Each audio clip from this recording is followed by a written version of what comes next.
हमर माल तोरा हैप्पी नया साल। गे हमर माल सुन गे हमर माल तोरा हैप्पी नया साल।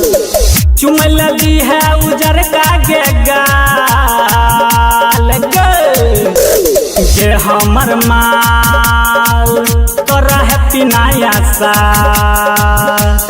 गे हमर माल सुन गे हमर माल तोरा हैप्पी नया साल।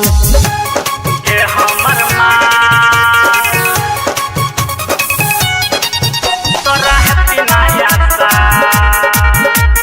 म्यूजिक बाय सूरज रोय। सुबह कर दी है याजू के दिन गे सुबह रहतो ई पूरा महीना गे।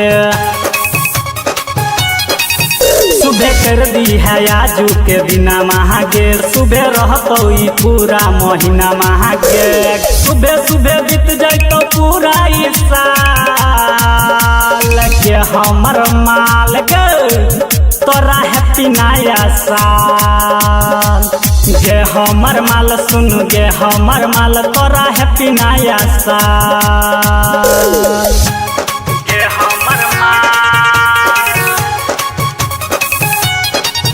तोरा हैप्पी नया साल। गे नया साल में हम नया शुरुआत करबो गे बनई का मोबाइल नया बात करबो गे जान सुने छी ने। नया साल में हम नया शुरुआत करबो देबो नई का मोबाइल नया बात करबो। राइटर राहुल आनंद कहो पूरा हाल गे हमर माल गे तोरा हैप्पी नया साल। गे हमर माल सुन गे हमर माल तोरा हैप्पी नया साल। तोरा हैप्पी नया साल। संध्या रिकॉर्डिंग स्टूडियो, गंदौल चौक, सहरसा।